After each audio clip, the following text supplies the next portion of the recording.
जय हिंद दोस्तों। आज इकोनॉमिक्स से संबंधित महत्वपूर्ण प्रश्न को देखेंगे, पूरा विस्तार से समझने का प्रयास करेंगे। इसमें आज जो हम देखेंगे अर्थशास्त्र का परिचय, यहाँ से जितना भी क्वेश्चन बनेगा उसको एमसीक्यू फॉर्मेट में देखेंगे और साथ साथ में पूरा कॉन्सेप्ट को भी समझते हुए चलेंगे। तो आप लोग अच्छे से देखिएगा, चीज़ों को समझते चलिएगा और हो सके तो लिखते भी चलिएगा। जितना भी क्वेश्चन यहाँ पर लिया गया है, आप कोई भी एग्जाम देंगे तो यहाँ से अच्छा क्वेश्चन देखने को मिलेगा। तो चलिए एक एक क्वेश्चन के थ्रू जो है पूरा कॉन्सेप्ट को डिटेल से समझते हुए चलते हैं। तो यहाँ पर जो अर्थशास्त्र का परिचय है, यहाँ से जितना भी क्वेश्चन बनेगा वो हम सब रखे हैं। और जान लीजिए बेसिक कॉन्सेप्ट से पक्का 2 क्वेश्चन पूछा जाता है। इसको अगर आप देख लेते हैं तो इकोनॉमिक्स से अच्छा 2 क्वेश्चन बनेगा, ठीक है। और कुछ करंट इवेंट भी हम यहाँ पर रिलेट करने का प्रयास करेंगे। तो चलिए पहला क्वेश्चन देखते हैं। यहाँ पर इकोनॉमिक्स किस भाषा का शब्द है? तो इकोनॉमिक्स जो है ग्रीक भाषा का शब्द है। ए नंबर ऑप्शन होगा। इकोनॉमिक्स जो है वो ग्रीक भाषा का शब्द है, याद रखिएगा। यहाँ पर देखिए इकोनॉमिक्स जो यहाँ पर देखा जाए, इकोनॉमिक्स कुछ हम इंपॉर्टेंट चीज़ को लिख करके दिखा देते हैं यहाँ पर, ठीक है। इकोनॉमिक्स जो शब्द है ये ग्रीक भाषा में इसको क्या कहा जाता है? तो याद रखेंगे ग्रीक भाषा में इसको क्या कहा जाता है, यहाँ पर अच्छे से ध्यान रखिएगा। ग्रीक भाषा में यहाँ पर इसको ओकोनोमिया कहा जाता है, ठीक है। ओकोनोमिया, ठीक है, ओकोनोमिया। और ये ओकोनोमिया जो शब्द है ना, ये 2 शब्द से मिल करके बना है। इसको अगर देखा जाए तो ओकोस, देखिए एक शब्द है यहाँ पर ओकोस, ठीक है, ओकोस। ओकोस का मतलब क्या होता है? यहाँ पर इसका अर्थ क्या होता है? तो याद रखिएगा आवास, इसका अर्थ क्या होता है? आवास, ठीक है। और नोमोस एक होता है, नोमोस, ठीक है, नोमोस, इसका अर्थ क्या होता है? तो ये कानून, ठीक है, कानून।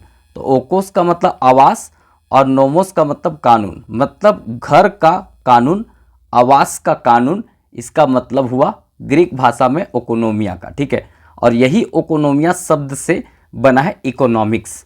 तो याद रखेंगे, आपसे इतना ही क्वेश्चन पूछेगा, इकोनॉमिक्स किस भाषा का शब्द है? तो ए नंबर ऑप्शन होगा, ग्रीक भाषा का शब्द है, याद रखिएगा। बहुत अच्छा क्वेश्चन यहाँ से बनेगा। चलिए नेक्स्ट क्वेश्चन देखते हैं जो बहुत इंपॉर्टेंट रहेगा। अर्थशास्त्र के जनक किन्हें कहा जाता है? तो अर्थशास्त्र का जनक किन्हें कहा जाता है? तो याद रखेंगे सी नंबर ऑप्शन होगा। एडम स्मिथ को अर्थशास्त्र का जनक कहा जाता है, ठीक है। अब इनके बारे में हम पूरा विस्तार से जानते हैं, ठीक है। थोड़ा सा कथा कहानी भी हम आपको सुनाएंगे जो आपको अच्छा भी लगेगा, ठीक है। देखिए 1 नंबर में यहाँ पर बात करें एडम स्मिथ को, ठीक है, एडम स्मिथ। यहाँ पर एडम स्मिथ का बात करते हैं, स्मिथ का यहाँ पर बात किया जाए तो ये जो है याद रखना है 1776 ईस्वी में एक पुस्तक ये लिखे थे, याद रखेंगे। पुस्तक लिखे थे वेल्थ ऑफ नेशन, ठीक है, wealth of nation, wealth of nation, ठीक है, वेल्थ ऑफ नेशन जो पुस्तक लिखे थे, इसी पुस्तक में सबसे पहले अर्थशास्त्र का परिभाषा इन्होंने दिया था कि अर्थशास्त्र जो है, अर्थशास्त्र जो है वो धन का विज्ञान है। अर्थशास्त्र क्या है? धन का विज्ञान है, ठीक है, धन का विज्ञान है। किसका विज्ञान है? तो धन का विज्ञान है। सबसे पहले ये बात जो है ये किस में कहे थे? तो वेल्थ ऑफ नेशन बुक में कहे थे। कौन? Adam Smith. और ये वेल्थ ऑफ नेशन कब लिखा गया था? 1776 ईस्वी में लिखा गया था, ठीक है। तो आपसे क्वेश्चन ये बनेगा कि जो एडम स्मिथ है उनका पुस्तक का नाम क्या है? तो इतना याद रखेंगे, वेल्थ ऑफ नेशन, ठीक है। कब बुक लिखे थे? तो 1776 ईस्वी में, ठीक है। और एडम स्मिथ को ही आदम स्मिथ भी कहा जाता है, फादर ऑफ इकोनॉमिक्स, ठीक है, ये याद रखना है। और देखेंगे तो ये कौन सा परिभाषा दिए थे? तो याद रखना है अर्थशास्त्र जो है धन का विज्ञान। यहाँ से अच्छा क्वेश्चन पूछा जाएगा, याद रखेंगे। देखिए अर्थशास्त्र जो है ना, एक और पुस्तक है, एक और पुस्तक है अर्थशास्त्र जो कौटिल्य चाणक्य के द्वारा लिखा गया है। वो अर्थशास्त्र का संबंध जो है ना पॉलिटी से है, उस अर्थशास्त्र का संबंध पॉलिटिकल से है, मतलब राजनीतिक शास्त्र से है, ठीक है। जो जिसको लिखे थे कौन? तो ये चाणक्य कौटिल्य लिखे थे, ठीक है। वो अर्थशास्त्र पॉलिटी से संबंधित है। और ये अर्थशास्त्र का संबंध किससे है? तो एडम स्मिथ वाला जो है इकोनॉमिक्स से है, याद रखेंगे, ठीक है। तो ये जो है ना पूरा अर्थव्यवस्था से है, याद रखना है। यहाँ से क्वेश्चन बनेगा।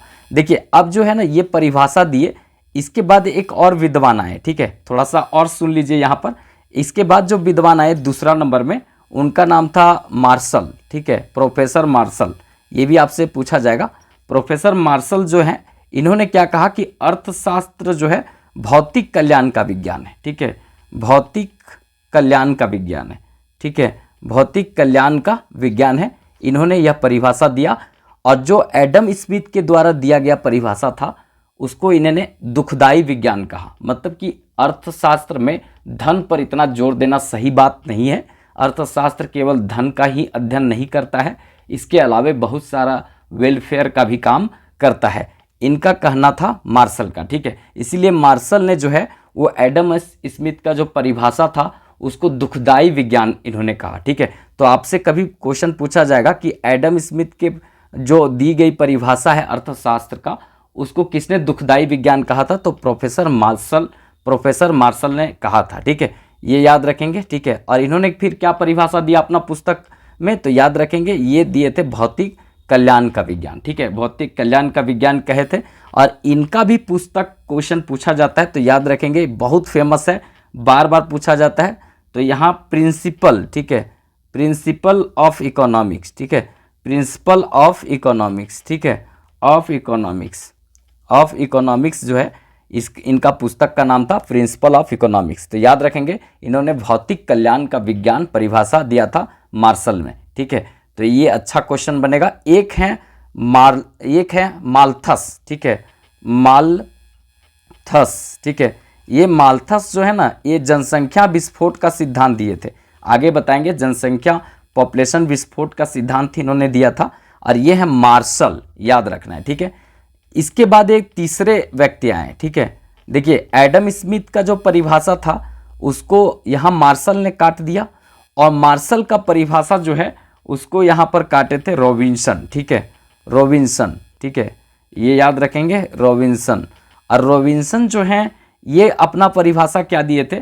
दुर्लभता में चयन का विज्ञान, ठीक है, दुर्लभता में चयन का विज्ञान, ठीक है, दुर्लभता में चयन का विज्ञान, ठीक है, चयन सिलेक्शन थ्योरी दिए थे, दुर्लभता में चयन का विज्ञान इन्होंने दिया था। मतलब कि इनका कहना था कि धन पर इतना जोर देना सही नहीं है अर्थशास्त्र में, और ये भौतिक कल्याण ही नहीं करता, इसके अलावे बहुत सारा काम करता है।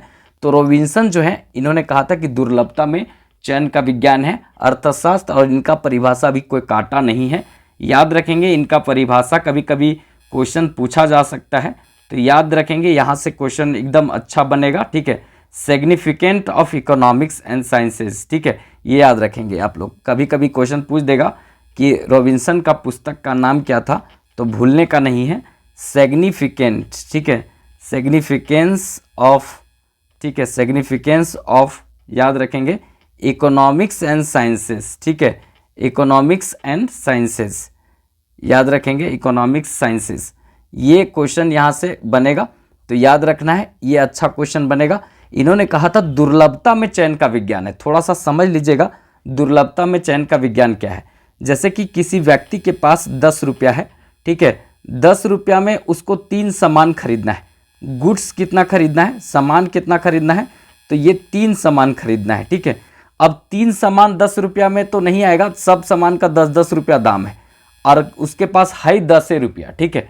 तो कोई एक ही सामान खरीदेगा, तो उसमें जो सबसे ज़्यादा नीड होगा, जिसकी सबसे ज़्यादा आवश्यकता होगी, वही सामान वो खरीदेगा, वो हो जाएगा उसके लिए दुर्लभ वस्तु, ठीक है।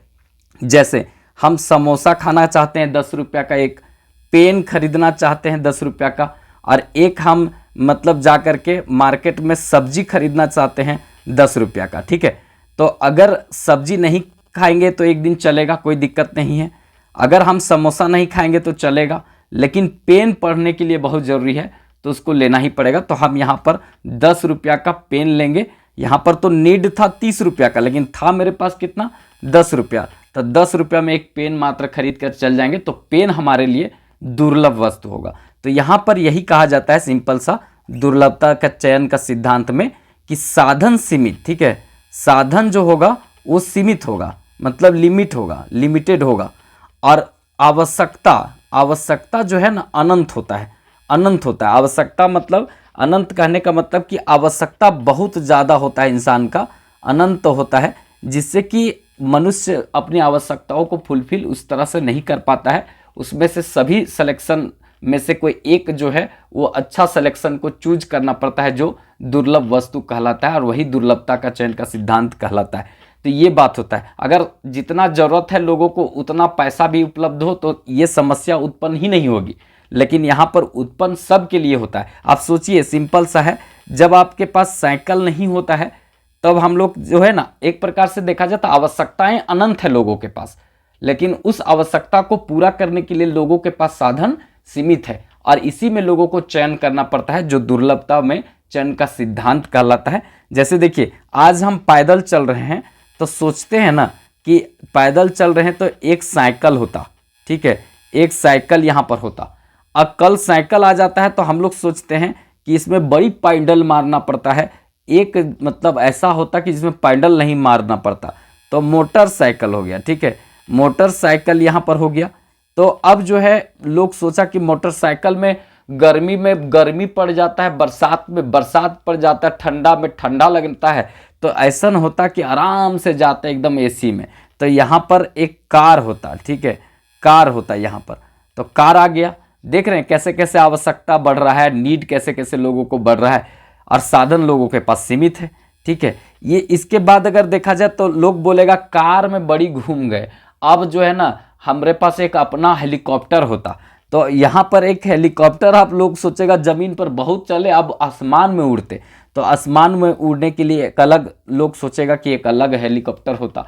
फिर उसके बाद लोग बोलेगा कि धरती पर बहुत रहे, अब हमारा तो बसे का मन करता मंगल ग्रह पर, तो मंगल ग्रह पर के लिए यात्रा पर निकल जाएगा, ठीक है। तो इस तरह से लोगों की आवश्यकता जो है ना वो एक पूरा होता है, दूसरा उसके पास मतलब सामने आ जाता है। मतलब कि लोग की इच्छाएं पूरा कभी नहीं होती है। अगर इच्छाएं पूरा होता अगर लोगों को, तो मुकेश अंबानी का रिलायंस का मतलब सब्जी दुकान नहीं खुलता, ठीक है, वो जियो तक ठीक था, उसके बाद सब्जी दुकान फूल गोभी बंद गोभी भी मिलता है रिलायंस का, ठीक है। इसका मतलब है मुकेश अंबानी चाहते हैं कि वो मतलब एकदम ग्राउंड लेवल पर ज़्यादा से ज़्यादा कमाए, ठीक है। तो ये चाहते, जैसे रतन टाटा की कंपनी जो है अब मतलब कार बनाती है, अब वहाँ तक ठीक है, वो सब सुई भी आता है टाटा का, ठीक है, किसान का खेती करने वाला भी कुदाल उदाल भी आता है टाटा का। तो मेरे कहने का मतलब कि कंपनियों का या मनुष्य का कभी इच्छा पूरा नहीं होता है, वो एक इच्छा पूरा होता है दूसरा उसके सामने खड़ा हो जाता है। तो आवश्यकताएं अनंत होती है, साधन सीमित होता है, और यही परिभाषा को कौन दिए थे? रॉबिन्सन दिए थे, और यही परिभाषा जो है अभी भी मान्य है। याद रखेंगे, significant of economics and sciences में इसकी चर्चा की गई है। तो ये यहाँ पर बहुत अच्छा क्वेश्चन बनेगा, ये जो है मतलब ये याद रखिएगा, ये क्वेश्चन आपका था यहाँ पर सेकेंड नंबर। ये सब एक्सप्लेन करके हम समझाए हैं, यहाँ से भी अच्छा क्वेश्चन बनता है, ठीक है। वीडियो अगर अच्छा लगे तो एक लाइक ज़रूर कर दीजिएगा, क्योंकि आप ही लोग का प्यार सपोर्ट से इस चैनल पर हम चालू किए हैं। इकोनॉमिक्स के साथ साथ जो है हम रेलवे, एनटीपीसी, उसके बाद ग्रुप डी, उसके बाद जो है जीडी का जीएस पेपर सब यहाँ करवाएंगे, ठीक है। एसएससी जीडी का और रेलवे जो अभी ग्रुप डी वाला है उसका पूरा जीएस ऐसा करवा देंगे कि एकदम हलवा हो जाएगा। बस आप लोग थोड़ा साथ दीजिएगा, उसका एक और क्लास हम यहाँ पर लाने वाले हैं, ठीक है। चलिए नेक्स्ट यहाँ पर क्वेश्चन देखते हैं, ये भी इंपॉर्टेंट क्वेश्चन यहाँ पर बनता है, ठीक है। अर्थशास्त्र का वर्गीकरण किसने किया था? ठीक है, अर्थशास्त्र का वर्गीकरण किसने किया था? तो याद रखेंगे यहाँ पर रैगनर फिश, ठीक है। ए नंबर ऑप्शन होगा, रैगनर फिश ने अर्थशास्त्र का यहाँ पे वर्गीकरण किया था, याद रखना है।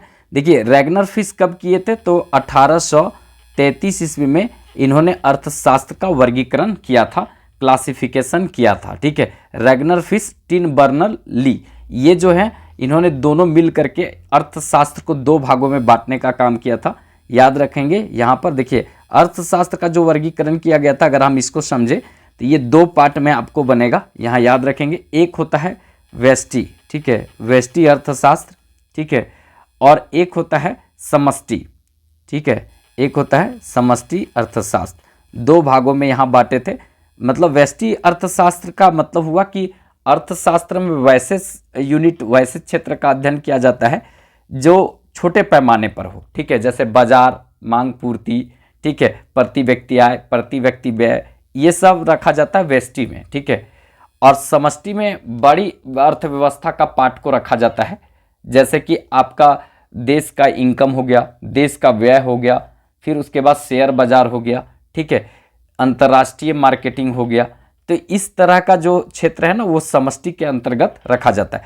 तो ये अर्थशास्त्र को दो पार्ट में बांटने का काम जो है वो रैगनर फिश ने किया था। इसीलिए रैगनर फिश को जो है सबसे पहले जो है अर्थशास्त्र के क्षेत्र में दिया गया था नोबेल पुरस्कार, ठीक है। नोबेल पुरस्कार देने का बात जो है सबसे पहले अर्थशास्त्र में मतलब कब किया गया था, तो यहाँ पर आप लोग बताएंगे कब किया गया था।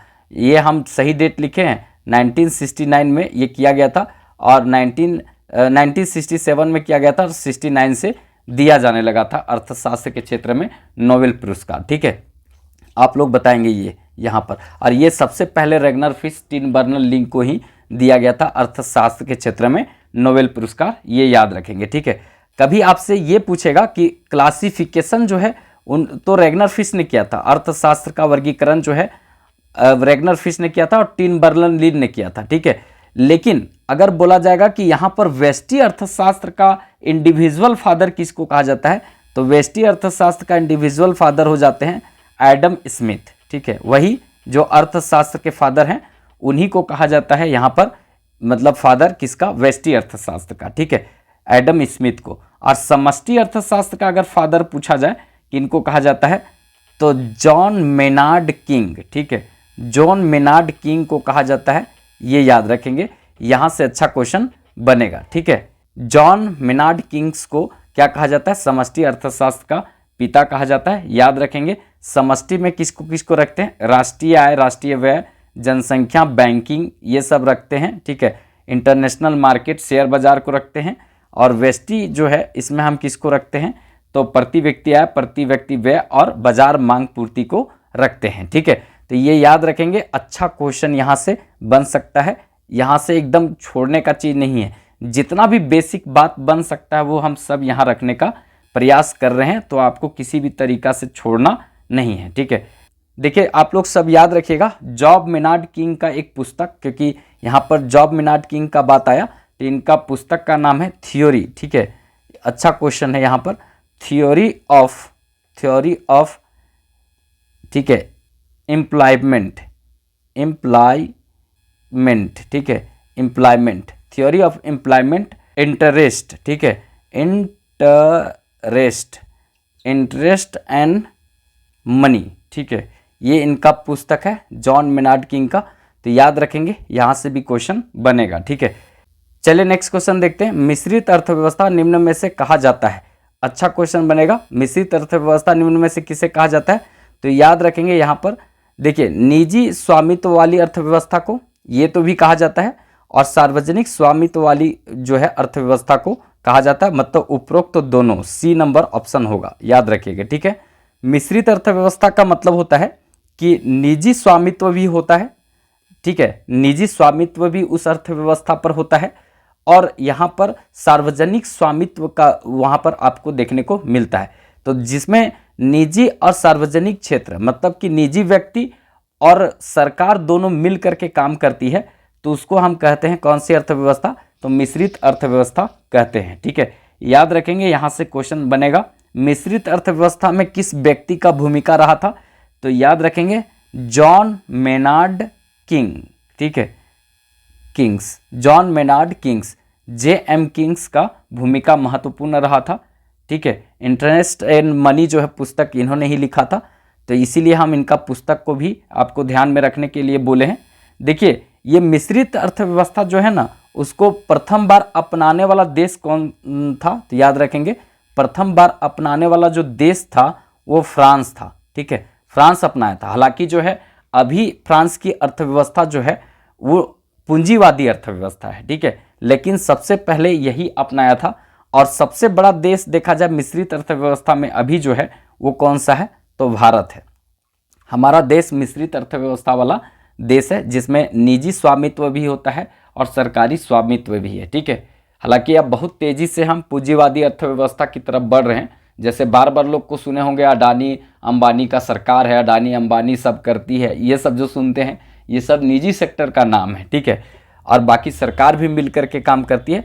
तो फ्रांस पहला देश था जो मिश्रितवादी अर्थव्यवस्था को अपनाया था। हालांकि अभी जो है वो पूरी तरीका से निजी अर्थव्यवस्था मतलब यहाँ पर पूंजीवादी अर्थव्यवस्था पर जो है वो आश्रित हो गया है, ठीक है। और भारत जो है मिश्रित अर्थव्यवस्था में सबसे बड़ा देश है, याद रखना है। यहाँ से क्वेश्चन पूछा जाएगा, सीधे क्वेश्चन पूछा जाएगा, भूलने का नहीं है, ठीक है। आपसे ये भी क्वेश्चन पूछा जाएगा कि निजी अर्थव्यवस्था और सार्वजनिक अर्थव्यवस्था मिल करके काम करती है, उसको किस अर्थव्यवस्था के अंतर्गत रखते हैं, तो ये जो है मिश्रित अर्थव्यवस्था के अंतर्गत शामिल किया जाता है, तो ये याद रखना है।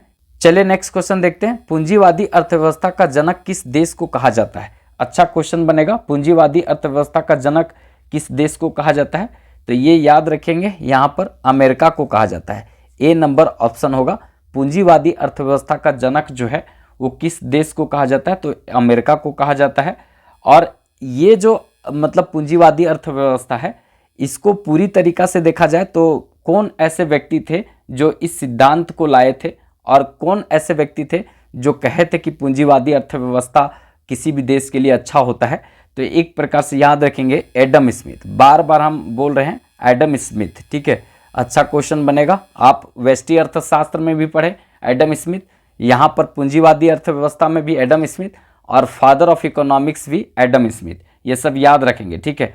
एडम स्मिथ का ऐसा मानना था कि देश के अर्थव्यवस्था को विकास में लाना है, या तो विकसित बनाना है, या तो आगे ले जाना है, तो पूंजीवादी अर्थव्यवस्था को बढ़ावा दिया जाना चाहिए, ठीक है। इसको लेजर फेयर इकोनॉमिक्स भी कहा जाता है। अच्छा क्वेश्चन पूछा जाता है, पूंजीवादी अर्थव्यवस्था को क्या कहा जाता है, लेजर, ठीक है, फेयर, ठीक है, लेजर फेयर जो है इकोनॉमिक्स कहा जाता है इसको, या अहस्तक्षेपवाद का सिद्धांत इसको कहा जाता है, याद रखना है, यहाँ से भी क्वेश्चन बनेगा, ठीक है। और जन्म देने वाला देश कौन था, तो ये यूएसए अमेरिका था, ठीक है, यूएसए अमेरिका, और लेजर फेयर इकोनॉमिक्स इसको बोलते हैं। और इसके जो एक प्रकार से सिद्धांत को आगे लाने का काम किए थे कौन, एडम स्मिथ, ये याद रखेंगे, यहाँ से क्वेश्चन बनेगा। अब पूंजीवादी अर्थव्यवस्था क्या होता है, तो याद रखना है, यहाँ पर अच्छा क्वेश्चन बनेगा, वैसी अर्थव्यवस्था जिसमें निजी स्वामित्व हो, ठीक है, किसका स्वामित्व हो, निजी स्वामित्व हो, ठीक है, स्वामित्व हो, मतलब कि किसी एक व्यक्ति का हस्तक्षेप पूरा अर्थव्यवस्था पर होता है, उसको हम यहाँ पे पूंजीवादी अर्थव्यवस्था कहते हैं, जिसमें अमेरिका आता है, याद रखेंगे। रूस नहीं मारेंगे, रूस समाजवादी अर्थव्यवस्था है, जो आगे हम बताएंगे, ठीक है। चलिए नेक्स्ट क्वेश्चन देखते हैं, समाजवादी अर्थव्यवस्था का जनक किस क्रांति के फलस्वरूप हुआ था। समाजवादी अर्थव्यवस्था का जो जन्म किस क्रांति के फलस्वरूप हुआ था, तो ए नंबर ऑप्शन होगा, बोल्शेविक क्रांति के फलस्वरूप हुआ था, ठीक है, बोल्शेविक क्रांति के फलस्वरूप ये हुआ था। बोल्शेविक क्रांति कब हुआ था, तो याद रखेंगे, ये जो है 1917 ईस्वी में बोल्शेविक क्रांति हुआ था, इसी के परिणाम स्वरूप समाजवादी अर्थव्यवस्था उठकर सामने आया था, ठीक है, याद रखना है। और ये जो है समाजवादी अर्थव्यवस्था का जनक किसको कहा जाता है, इसका जो जनक, ठीक है, जनक किन्हें कहा जाता है, तो जनक जो है कहा जाता है कार्ल मार्क्स, ठीक है, कार्ल मार्क्स, ठीक है, कार्ल मार्क्स को कहा जाता है इसका जनक, याद रखेंगे। ये दास कैपिटल लिखे थे, एक पुस्तक है इनका फेमस से पूछता है, ठीक है, दास कैपिटल, ठीक है, पूछा जाएगा तो आपको भूलना नहीं, दास कैपिटल पुस्तक की कौन लिखे हैं, तो कार्ल मार्क्स लिखे हैं, और समाजवादी अर्थव्यवस्था का जनक इन्हीं को कहा जाता है, याद रखना है। और ये बोल्शेविक क्रांति हुआ था, इसके फलस्वरूप जो है समाजवादी अर्थव्यवस्था अस्तित्व में आया था, ठीक है, ये याद रखना है, यहाँ से क्वेश्चन बनेगा। सोवियत संघ, ठीक है, सोवियत संघ मतलब वही उस समय जो हुआ करता था वो यूएसएसआर हुआ करता था, सोवियत संघ जो है ये पहला सबसे पहले इसको अपनाया था, ठीक है, समाजवादी अर्थव्यवस्था यूएसएसआर कहा जाता था, ठीक है। 1991 से बाद अगर हम बात करेंगे तो ये टूट गया यूएसएसआर, फिर उसके बाद रूस हो गया अलग। देखेंगे तो मिड क्षेत्र में एशिया में जो कंट्री था ना, उस एरिया में देखने को मिलेगा कजाकिस्तान, तुर्कमेनिस्तान, उज्बेकिस्तान, किर्गिस्तान, ठीक है, तो ये सब जो कंट्री है ना सब उसी से निकला है, यूक्रेन ये सब।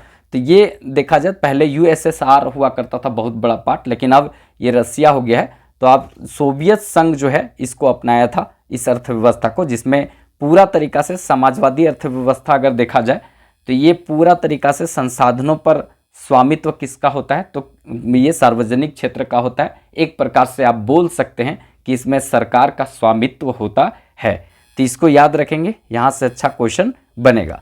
चलिए नेक्स्ट क्वेश्चन देखते हैं। निम्न में से कौन सा व्यष्टि अर्थशास्त्र का पार्ट नहीं है?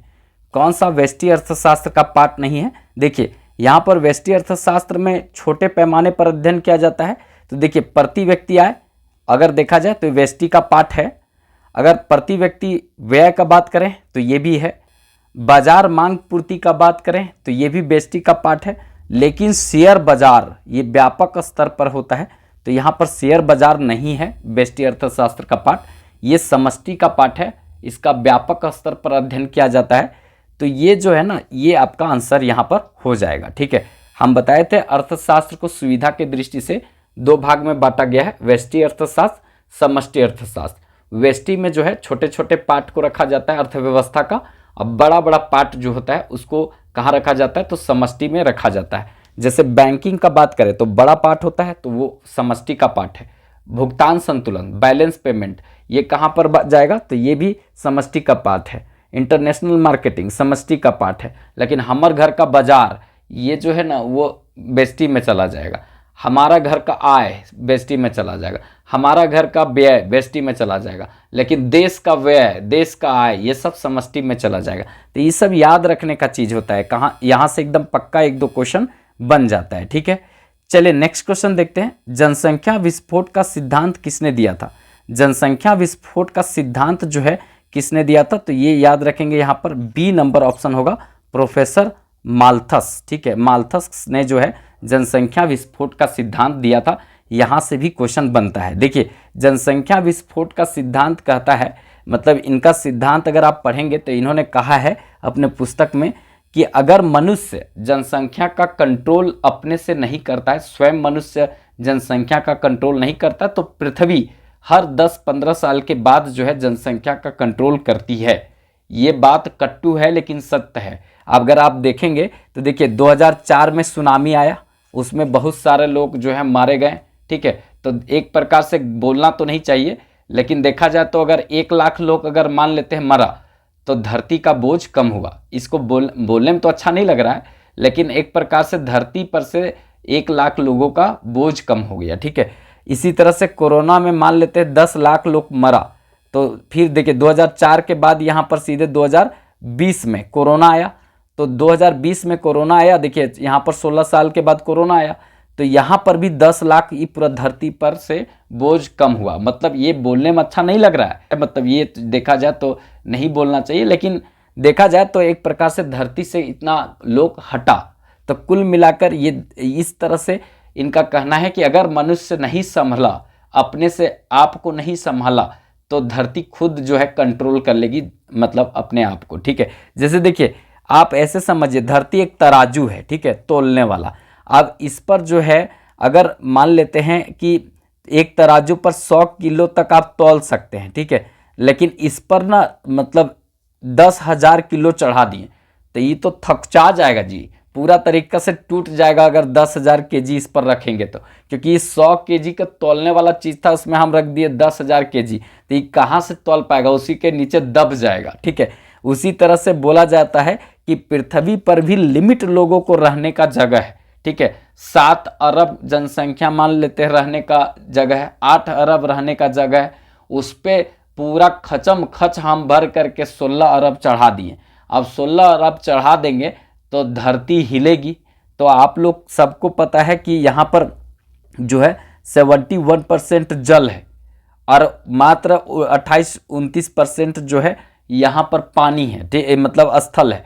तो पूरा तरीका से देखा जाए तो जब पृथ्वी बहुत ज़्यादा भीड़ हो जाने के कारण, भार हो जाने के कारण जब हिलेगी, तब यहाँ पर जो जलवा है वो धरती पर फेंकेगा, तब यहाँ पर जो है सुनामी आएगा।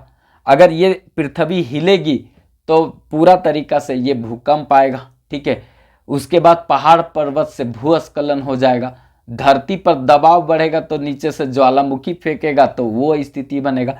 तो प्राकृतिक आपदाएं जो है 10-15 साल के बाद आती है, जो अतिरिक्त बोझ धरती पर बना है उसको यहाँ पर क्या करती, कंट्रोल करने का काम करती। अब तो देखेंगे तो 2023 में देखा जाए तो भारत पूरा विश्व का सबसे बड़ा जनसंख्या वाला देश बन गया। समझ रहे हैं, 2020 में जो लोग को कोरोना में, लॉकडाउन में जो घर में रहना पड़ा बंद हो करके, वो काफ़ी हद तक जो है वो कारगर हुआ है। वो जो मेहनत हुआ लॉकडाउन के पीरियड में वो एकदम रंग लाया है 2023 में। अब पूरा दुनिया में भारत जो है वो नंबर 1 जनसंख्या वाला देश बन गया। ठीक है, ये कोरोना का एक कमाल था। ठीक है, तो ये इस तरह से नहीं बढ़ना चाहिए, लिमिटेड होना चाहिए और ये ज़रूरी है। और नहीं करेंगे तो पृथ्वी तो अपने हिसाब से कर ही लेती है कंट्रोल। ठीक है, तो यही बात जो है प्रोफेसर माल्थस बोले हैं और प्रोफेसर मार्शल के बारे में हम आपको बता दिए हैं पहले। ठीक है, कि भौतिक कल्याण का विज्ञान का परिभाषा प्रिंसिपल ऑफ इकोनॉमिक्स में दिए थे, ये हम पहले इसकी चर्चा कर लिए हैं। ठीक है, तो ये वीडियो कैसा लगा, क्लास कैसा लगा, एक बार आप लोग ज़रूर बताइएगा। अगर आप इस क्लास को कंटिन्यू चाहते हैं कि ये क्लास आप इसी तरह से बढ़ाते रहिए तो इस वीडियो को एक लाइक ज़रूर कर दीजिएगा। ठीक है, और चैनल सब्सक्राइब कर लीजिएगा क्योंकि ये चैनल में अभी ज़्यादा वीडियो नहीं, लेकिन हम बहुत ज़्यादा इसमें सुबह शाम देने वाले हैं। ठीक है, सामान्य अध्ययन, हिस्ट्री, ज्योग्राफी, पॉलिटी, साइंस का सब कुछ हम जो है पूरा MCQ फॉर्मेट में और विथ कॉन्सेप्ट पूरा देने वाले हैं। बस आप लोग थोड़ा सपोर्ट कीजिएगा, वीडियो को लाइक और चैनल को सब्सक्राइब कर लीजिएगा और ज़रूरतमंद दोस्तों को थोड़ा शेयर कर दीजिएगा। तो चलिए फिर मिलेंगे नेक्स्ट वीडियो में, तब तक के लिए जय हिंद।